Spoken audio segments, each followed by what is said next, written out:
Be vegan, make peace, do good deeds. Heaven, Godspeed. Our programs offer many languages. Please visit suprememastertv.com/schedule. Due to the tropical weather conditions in South America, Andean bear people do not need to hibernate, and their fur is not so thick. They may duck into a cave to escape the midday heat or hide beneath some large roots. But wherever they go, they are instantly prepared to climb to the top of the nearest tree, for their survival depends on it. The shy and gentle Andean bear people. Please continue watching to learn more about these elusive mountain dwellers.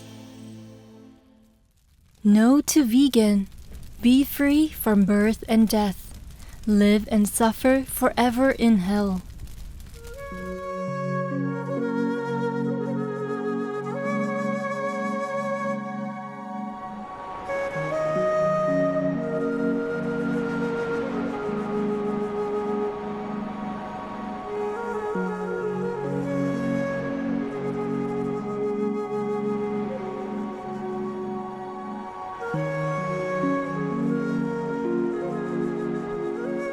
Bienvenidos a Peru.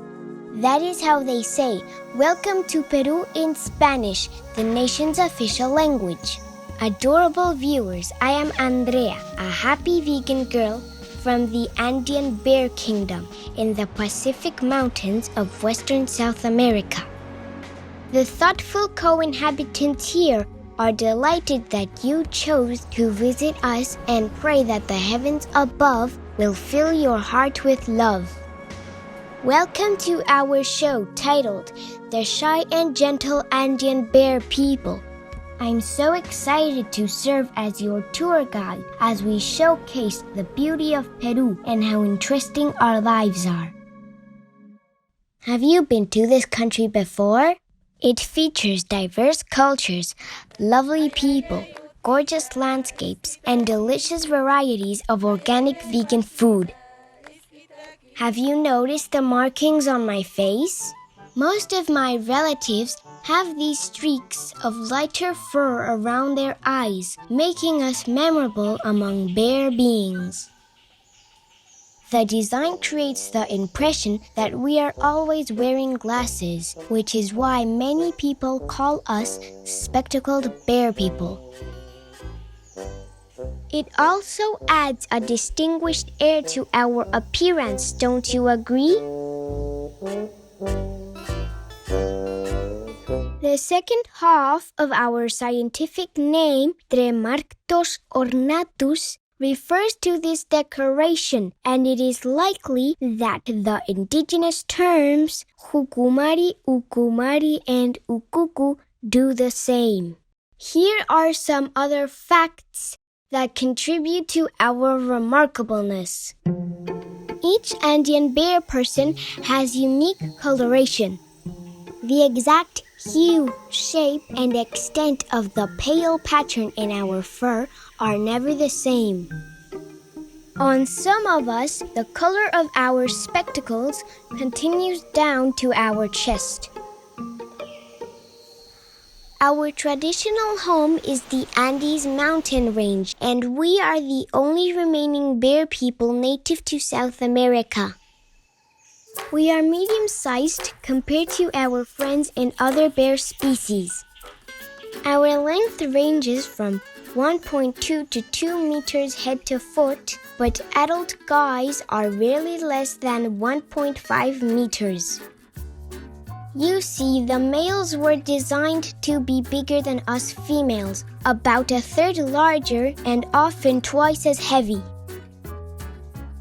They can weigh up to 200 kilograms, whereas we usually don't exceed 80 kilograms. But we both have a muscular build, small round ears, a short thick neck, and a broad muzzle. In my humble opinion, we represent some of the Creator's finest handiwork. Aside from our markings, our coat is generally black, although you will sometimes see an individual whose fur is deep brown or tinged with red. Our legs are short but strong, and we walk on the soles of our feet just like you. Our front limbs are longer, which contributes to our excellent tree climbing ability. The sharp claws on our paws also help, and when we find the fruit we're looking for, our powerful jaws with broad flat teeth make easy work of crushing and grinding our food. By the way, I'll let you in on a little secret. All the different kinds of bear people on Earth have 14 pairs of ribs, except for us. We nonconformists from the Andean bear kingdom have only 13. Our tail is also a bit of a mystery. At only 7 centimeters in length, it is hardly visible, so we go about our days as if they weren't there.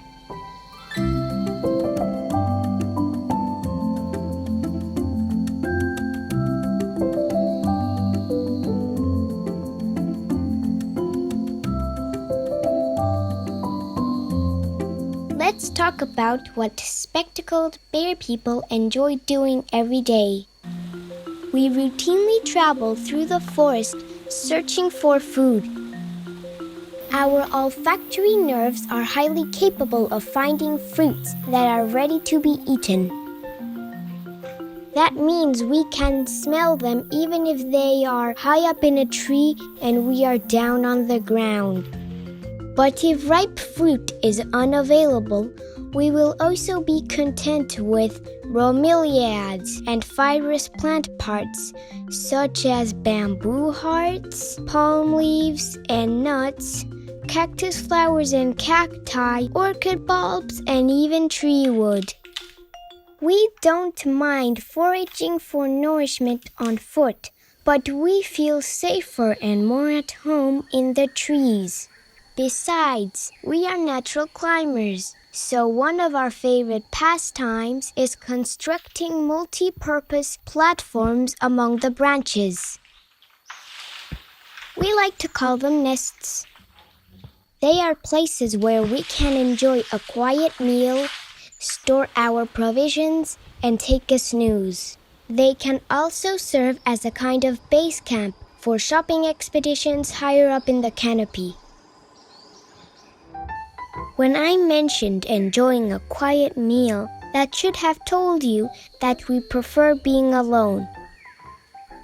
While we are seemingly friendly and outgoing, we are actually shy and elusive. We especially avoid being near humans, which has made the work of researchers more challenging. You may sometimes find multiple individuals in an area with an abundance of food, but this rarely happens. We are not territorial, but we don't like the stress of competition. If we happen to meet someone along the way, our automatic reaction is submissive yet cautious. Andean bear people are most active during the twilight hours. At dusk and dawn, we roam the lush montane jungles. We may descend to lower levels if we do not find enough to eat at higher elevations. Due to the tropical weather conditions in our part of South America, we do not need to hibernate and our fur is not so thick. We may duck into a cave to escape the midday heat or hide beneath some large roots. But wherever we go, we are instantly prepared to climb to the top of the nearest tree, for our survival depends on it. Our solitary way of life does have some exceptions. During the annual mating season and when cubs are being raised by their mother. Although pregnancies vary from 5.5 to 8.5 months, most of our young are born during the dry season, between December and February. The average number of offspring is 2, and the helpless newborns do not open their eyes for at least a month, sometimes 6 weeks. Naturally, they are entirely dependent on their mom, who waits until they can see and walk before taking them out of the den. She continues nurturing them for at least a year, carrying them everywhere on her back. I remember when I was a cub, I used to love touring through the forest that way.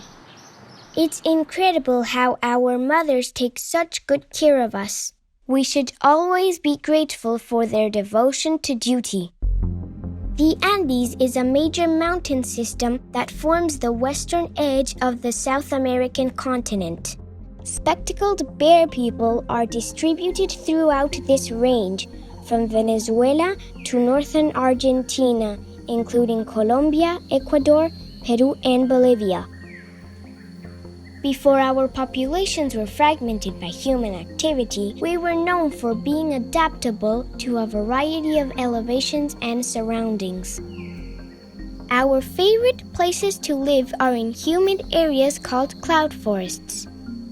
Between approximately 1,000 and 2,700 meters above sea level, these are wetter regions conducive to the growth of plants that supply our dietary needs. But we can also be found in alpine grasslands up to the snow line, dry woodlands, and even coastal scrub deserts. And we have another preference that I will reveal to you if you promise to keep it confidential.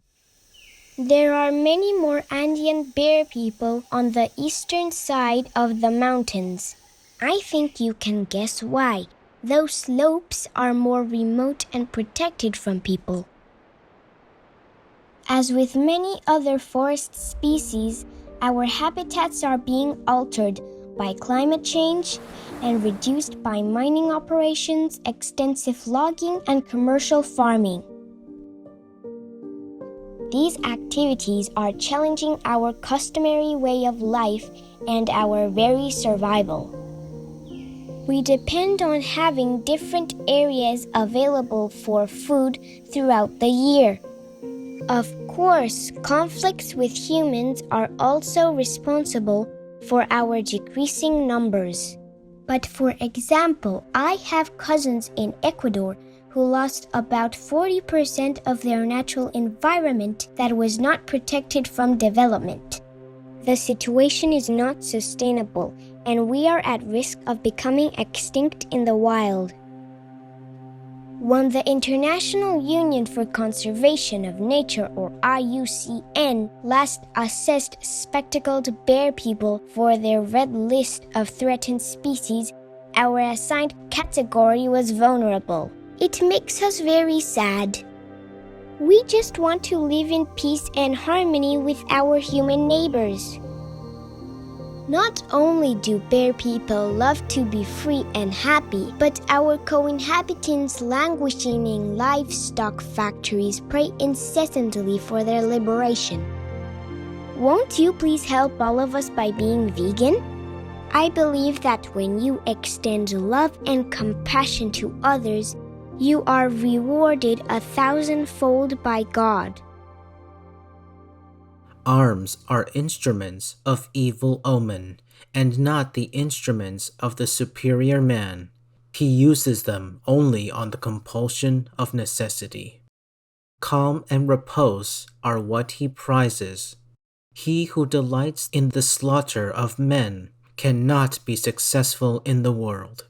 Excerpts from chapters 30 and 31, 道德经, Taoism.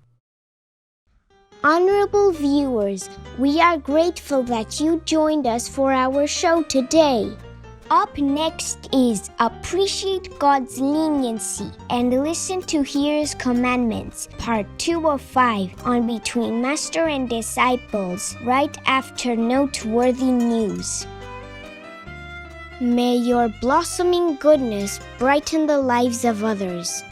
Be vegan, make peace, do good deeds, hell not reach. Our programs offer many languages. Please visit suprememastertv.com/schedule and suprememastertv.com/AW.